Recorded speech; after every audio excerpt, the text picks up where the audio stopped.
What's up, everybody? Yo, what's going on, everybody? Dr. B Shuck coming at you live. Coffee is good.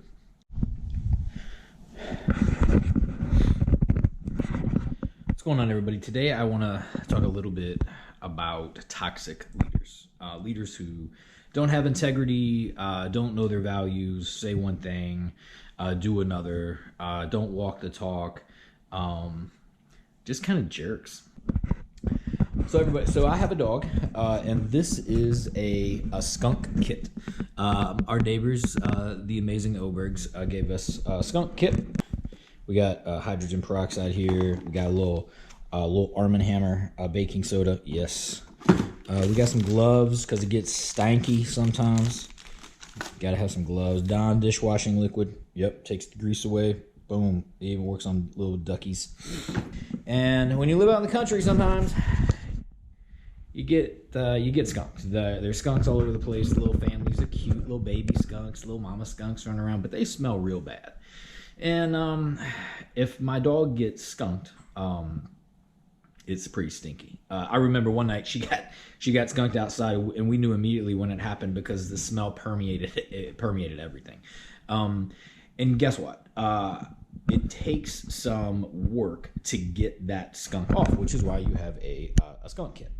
Just a pro tip, tomato juice doesn't work. A couple of years ago, some friends of mine who work at University of Louisville, Dr. Matt Bergman, Dr. Devin Twyford, Dr. Kevin Rose, myself, were standing around wondering about toxic leaders, people that we called dysfunctional leaders. Now, we wanted to know more about this, and so we took on two different research studies. I don't want to tell you about those. All right, so here's what we found. We found that around 36 to 40% of the U.S. workforce actually works for somebody that we would consider to be dysfunctional. Now, we actually call dysfunctional leaders stinky leaders. So just like someone would de-skunk a dog if they get skunked, we have to de-skunk employees or teams that had worked with a dysfunctional leader or somebody that we call the stinky leader. And there's intentional work that has to happen there. It isn't something that just occurs. You just don't leave, but you actually need to heal from that process. We wanted to know more about that. We wanted to know how do leaders sometimes impact their employees? What are the actual behaviors that stinky leaders exhibit that maybe other leaders don't? What are the things that makes someone dysfunctional or makes somebody stinky? And how does that impact people? And so we asked a group of people, what are the most traumatic things that happen to you at work or have happened to you when you've been on a team? And then how frequently do these things happen? And then we developed something super scientific that we call the Stinky Taxonomy. I know, crazy, right?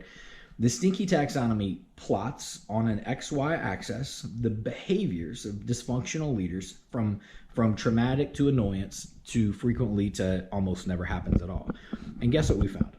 The most traumatic thing that happened to people at work that happened the most frequently. Guess what it might have been? It wasn't cussing at me. It wasn't unmanageable workloads, although they came up there pretty high. It was feeling ignored. It was being ignored. When someone on a team felt like their leader was ignoring them, they told us it was really traumatic for them. And why? Why would that be? Because when you're ignored, it's like someone says, I don't even see you. Your voice doesn't matter. Your presence here, you may be physically present, but you don't count. And it's discounting the human condition. And that is in stark contrast to the relational model of leadership. So let me tell you about a third research study that we just wrapped up here at the University of Louisville. Early in March 2020, we wanted to know, what does it feel like right now at work? And what are the most important things that are driving things like employee engagement, job satisfaction, well-being, physical health? And in the midst of a pandemic, right? In the midst of COVID-19, we wanted to know, all right, how are people feeling about work right now? And what are leaders doing? And we wanted to know about two different things. How are you connected back to a community? Or are you not, and do you feel like you're isolated? So we're connecting directly back again to this idea of the relational model of leadership, right? And here's what people told us. Isolation was terrible. If you spent COVID isolated from your team, feeling disconnected from your team, feeling not a part of, you told us things like your physical health suffered, your mental health suffered, you were less likely to be creative, you were less likely to be willing to take risks and navigate ambiguity. And certainly COVID-19 had ambiguity written all over it, right? I mean, that's what defined the early days of even like home isolation, right? When we were home.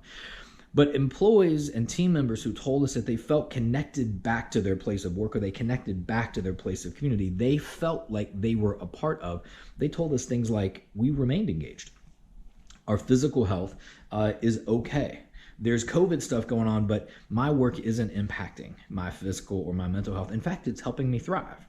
They told us things like, I'm willing to wait out the uncertainty. I'm willing to navigate the things that we don't know right now. And there were 3 questions that drove those answers, just 3.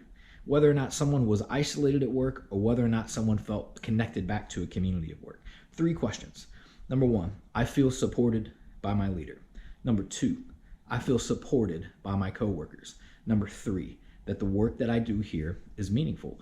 3 simple questions around leadership, relationships, integrity, community, compassion, were connected directly back to whether or not somebody told us they felt isolated at work, or whether or not they felt like they were a part of a community. So what's the takeaway? What's the bottom line up front here? What do we need to take away in terms of how do we implement this information? Guys, leadership is about people. Leadership is about leading people. It's about inspiring people. It's about finding the best in people. It's about finding their strengths and their gifts and their talents and letting them thrive. It's about saying, I see you, I notice you, I value you, and I hear you. And when we do those things, then we're leading, but we're leading with integrity. Leadership's about people. It's about relationships, and it always will be. The relational model of leadership helps us understand how relationships impact our ability to lead, how it impacts our ability to function as leaders in a complex, in a changing, in an integrated world, and to help us think about what are the competencies that we need right now to think about the future of work. What is leadership going to look like in 2025 or 2030? And what are the competencies we need? And here's what I'm going to bet and double down on. People, relationships. If we're building technology now to automate processes in companies, in factories, in hospitals, in groceries, then the differentiating factor here is you. You're the differentiator. And so the takeaway here for me is this, that as you develop your leadership philosophy, your leadership style, and how you lead, leading is about people. It isn't about how much work gets done. It's about how that work gets done. And as leaders, we've got to start focusing in that area and building competencies around relationship development, communication, compassion. These will be important. All right, so here's my encouragement for you.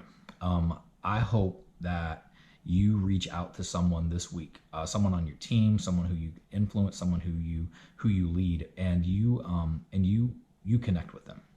That at the end of the day, or at the end of that meeting, or at the end of the week, or at the end of the month, that the people on your team can answer these questions.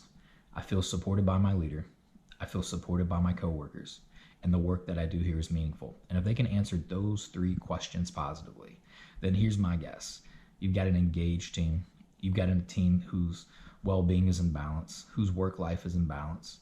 You've got a team who will follow you. Just 3 simple questions, easy. I feel supported by my leader. I feel supported by my coworkers, and the work that I do here is meaning. And I hope that you feel strongly that you belong, that you are valued, that you are seen, and that you are heard. That's toxic leadership. That's dysfunctional leadership. That's stinky leadership. That's the future of leadership. Guys, until next time. It's good.